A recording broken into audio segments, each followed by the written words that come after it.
Hello everyone and welcome back to my Learning Haskell series.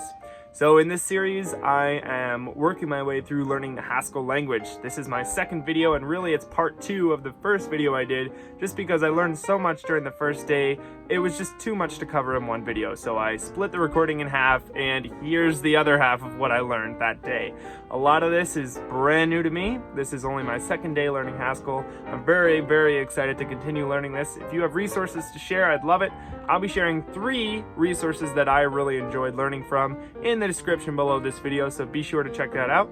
Let's get into some code. Adding items to a list using the colon operator. There's a lot of things in here. I'm not really going to go through all of them, but one cool thing to mention is that you'll see these a lot, like this length and this null. And it turns out that these are functions. So Haskell is first and foremost a functional language, and I looked into the definition of that today, like I knew generally what that was, but I wanted to look into a little bit more of the specifics. I might talk about more of the specifics in a later video, but looking into that, there's a lot of really great videos on YouTube that talk about the difference between a functional language and a non-functional language. The other term escapes me right now, but they're definitely different. And Haskell is a functional language, and a lot of JavaScript stuff is kind of the same, so it's very familiar to me. This is actually a function, and what we're doing is we're passing in this list of numbers into this length function. What's really cool is if you want to look at the types for any function, you can actually do this from the GHCI. So you can say :t, and then you can actually type in the function and get the types off of that. So I can type this in, and now it tells me that there's a length is of type foldable t, so it takes in t. The return type is an int. It has a lot of different things here. So the types are a little tricky to read at first. I've found that it's tricky transitioning from TypeScript into Haskell, reading the types, but I'm slowly getting the hang of doing it. Okay, so that's list. Null is the same thing. It's a function, or that's length, sorry, this is length. Null is a function, and it will return a Boolean check to see if a list is empty. Pretty cool. What you can do is you can also obviously get an item at a specific index in a list, so you'll use these exclamation marks. And I keep calling them not operators just because that's the way I think of them. They're the not symbols, but not in Haskell apparently. So getting the first item in a list, you can say head, and that gets the top of the list, the head of the list. The first item is returned, and you can get the last item, and you can call last. So it's pretty intuitive. It makes a lot of sense. Take is super cool. I use this a lot, I've found. Take will actually allow you to, so what you can do is you can take n amount of items out of list and assign them to this variable, this first 2 items in numList variable. So essentially we're looking at this list of numbers, and what we're doing is we're taking 2 out of this list of numbers. So super cool, and then we're assigning it to this list here, this variable. So we can check to see if an item is in a list. This gets used a lot, the backticks. So inside the backticks, you'll actually run a function. I keep trying to say method, but it's not a method, it's a function. So what you can do is you can see if 2 is an element inside of list of numbers. I'm not entirely sure what LM stands for. In my mind, it's element, which seems to make sense to me. So that may be right, it may be wrong. I'd love to hear your thoughts on that, if that's right or wrong. So yes, so grab 2, see if 2 is an LM. If it exists inside list of numbers, this will return a Boolean value. Okay, get largest item in list. You can get the maximum, the largest one, or the minimum, the smallest one. Okay, this is a really cool operator that I found, the dot. This is like, it's magic coming from JavaScript. What it really does is it picks up on the pattern beforehand. So I did 2 and then 4, so obviously I'm doing even numbers and I'm skipping over, skipping 1, skipping 3, and going to 4. What this does is it will continue to make this list until this end. This is kind of like what ends it terminates the list. So until we get to 20, follow this pattern and generate a list following this pattern. It's super cool. So if we look at even list, you'll notice we only have like literally 3 items in this list. We can go over here and we can say even list. And you'll notice we get 2, 4, 6, 8, 10, 12, all the way up to 20, which is just super cool. It does all that right out of the box. Every other letter is the same sort of thing, but with letters. Like, this is mind-blowing that it can just do this. It's super cool. So we can say A, and then obviously we skipped B, we went to C, and then we'll use the 2 dots operator. I don't know what that's called yet. If you know what that's called, leave a comment, because I'd love to know. And what this does is it will actually skip every other letter until we get to Z. So we can say, let's see, every other letter list. They're long variable names. Every, let's see, other letter list. Okay, and we've got A, C, E, G, and so on. C, E, G, yeah. So it's super cool. So yeah, that's the dot operator. That actually, the 2 dots operator, that gets used a lot. Repeat, super cool. It's actually the same as replicate. Well, from what I've seen, it's the same. I'm sure there are minute differences that I'm as yet currently unaware of, but they seem to be the same from what I can tell right now. It's pretty cool. So you can repeat a value n times, which is super neat. So we can repeat this 2. And so what we're doing is we're taking 10 out of this repeat 2. So essentially what's pretty neat about this is we're actually repeating, my comment is a little off, this comment here. What we're doing is we're repeating 2 basically infinitely. But here's something that's really cool about Haskell that I learned. It will only create a list as long as we need it. I'm sorry, it will create a list for the length that we need it. So in this case, we're only asking to take 10 items out of this list. So Haskell will not take the time to create an infinite list and thereby use up all of our memory, which is wonderful. It will first check to see how long we need this list to be, and then it will generate a list based on that length. So super, super cool. People say that Haskell is quote unquote lazy, so apparently that's what that means. It's super neat. Replicate, kind of the same thing. Replicate a value n times. This seems to have a little bit more structure to it than repeat does. So, you know, repeat will do it infinitely and we'll have to take it out and give it a length. Replicate will say exactly we want 10 threes, and so we can replicate value n times. So let's get that. Replicate value n times, and we get 10 threes. So we asked for 10 threes. Okay, cycle through and duplicate items in a list. This is cool. Trying to move through so I don't take up too much time in this video. There's a lot. Haskell is super neat. Run a map-like function over a list is super cool. This is like basically map, and there is map, so we'll get into that in a minute. But what we're basically doing is, yeah, it's kind of complicated, but essentially you can think like if you're familiar with JavaScript, this is like the higher order function. So we have x times 2, so x is going to get passed in, and we're going to do something with 2. We're going to mutate that and return it in the place of that item. And what we have going on here is we have a list that we're generating from 0 all the way up to 10. There's those double dots again, which is super cool. And then what we have is this really interesting syntax, which makes sense if you look at it. We're essentially saying this list, we're going to map over each item and assign each item to x.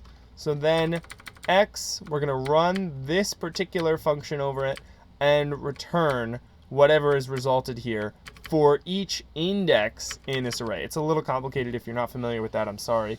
But if you are, hopefully you understood what I was just saying.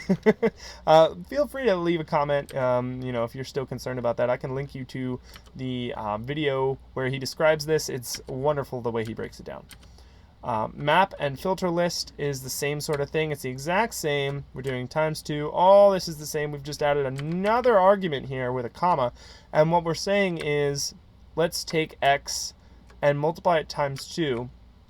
And then at that point, let's check to make sure that x is less than or equal to 4. If this is false, we're not going to put the item into the final array. So this essentially filters out items that get placed into the array. Okay. Filter out, filter, exact same thing. This is kind of the long way around to do it. This is the polished function that's already built in that will just handle it for you. Okay, create an infinite list and only take numbers matching the filter. Take while is something to look into if you'd like. Tuples. Moving on. Tuples are kind of cool. So what we have is a set of data. Anything could really go in here from what I understand. So that's kind of cool. So you can pull off the first value in this tuple by saying FST, which is a function that's built into Haskell. And then you can say FST of which tuple, which is person data. And you could also pull off the second, which is SND, and that's person data. We're going to pull off of this tuple here. So we'll get the second one, which in our case is 57, this number, this int. And also the first is Stephen, the string, this string here. So hopefully that tuple thing makes sense. You can also zip, which is cool. So you can take a name, a list of names, and then addresses. I don't know, this is my example that I did. And what you can do is you can kind of concatenate them together. The result of this combined personal tuple list we can take a look at, but you'll run zip, then the first one and the second one, and combined personnel tuple list. So notice it did the string from the first one, and then the second argument is the string from the second tuple. So first tuple in the first position, second tuple, second position. So hopefully that makes sense. Functions, super cool. This is kind of the part that I was super excited about when it came to Haskell. So this is a type declaration, and I'll get into that later in a future video because I'm already taking up a lot of time in this video. But this is creating a type definition for a function. So what we're saying is find add two nums in this file, and oh look, here it is. Cool. So we have that. If we were to comment this out, you would see an error pop up because it doesn't know, like, here's the error. It says the type signature for add two nums lacks an accompanying binding. So it's not bound to anything. We have types, but we haven't bound them to anything. So so what we've done here is we've bound it and the error goes away. So so that's super cool. Now what we're saying is everything here is a parameter. And the last thing in our type declaration for functions is the return type. So we have, in this case, two parameters, and they're both ints. And the final return value, or the return type, is an integer. So we have this here. We're saying num1 plus num2. That's the return type. And notice here's num1, num2. If you're used to JavaScript, which I'll probably do a little bit more of JavaScript in the next video and a little more interactive, and I'll break down some of this stuff in the next video. But I'll show you what the JavaScript version of this looks like then. Here we're actually adding tuples, and I'll get to that probably in the next video. Super cool. If you want to take a quick look at this and maybe pause the video and maybe see if you can figure it out for yourself, I'll describe this more in a future video. Okay, what age is pretty neat. So what this does is it actually takes in an integer as a parameter or an argument, and it returns a string. Here we go. We're not using our char. We're actually using our string. So what we have here is we are actually able to do several different things. What we're saying is these are conditionals for this function. So if function were to take in 16 as its integer, it would return this string. You can drive, yay. If it were to take in 18, it would take in this string. You can vote. If it were to take in 21, you can drink. And if it were any other value, it would say you're still alive, which is great. What we have next is we have something that we've called isOdd. So this is really neat. This is when stuff gets super cool. We have an integer that it takes in, and it returns a Boolean value. So isOdd takes in a num. What we do here is we run several checks. So this is kind of like a conditional right here. So we're saying if num mod 2, so we're running the modular function over this. So what we're saying is if mod divided evenly by 2 equals 0, right? So there's no remainder. So there's no remainder from this. Then we know that it is an even number. And so this would say false because it's not odd. Otherwise, this is actually a keyword, this word otherwise, which is cool. Otherwise, if this condition is false, then we'll run this. So, super cool stuff. Then I use that same sort of thing here, just to refactor what I did before with this, and I did the younger than 16 to catch that edge case. So, okay, higher order functions. This is kind of where I started to, I wrapped up what I was working on. So this is multiply times. So what we're doing here is we're saying multiply times 2, and we're saying it takes in an integer, and it returns an integer. And so now what we're saying is, okay, it takes in x and it returns x times 2. What we're doing is very interesting. We actually have a map function. So I told you we had a map function. We don't have to do it manually, which is pretty cool. We can call map, and we can say, okay, run for each of these items, so over 1, over 4, over 5, for each of these, run this higher order function, which is going to take in the element, and it's represented as x, and then it's going to multiply it times 2 and return it. So mapped list, we have 1, 3, 4, and 5. Let's take a look at what happens after we run map over it. So mapped list, here we go. We get 2, 6, 8, and 10 because we multiplied them twice. Super cool stuff. All right. This is recursion, which I'm going to get into the next video because recursion can get very complicated and we're already out of time. Alright, thank you everyone very much for watching that video. I hope you enjoyed, and I hope it was kind of a learning experience. If you have anything you'd like to share, please leave it in the comments. I'm looking for any resources you can share on Haskell or any insights you can share. I'm a brand new learner to this language. It's super cool. I'm really excited to continue diving in. My next video is probably going to be on what I learned on my 3rd day of working with Haskell.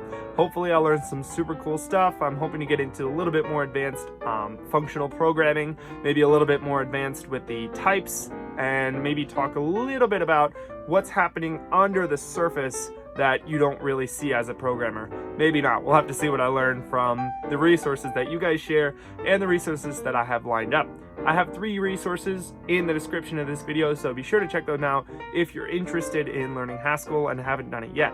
As I've said in previous videos, this language is really not for the faint of heart. If you are not an experienced programmer, I would highly encourage you to check out JavaScript. It's perfect for beginning programmers, and it will really help you get started with coding. So be sure to check out some JavaScript tutorials if you're brand new. Haskell is cool to look at, and it's a cool thought experiment. Don't attempt it unless you've had some experience with maybe Python or something else. As always, thank you very, very much for watching. Don't forget to like and subscribe, and I hope to see you in my next video of this series.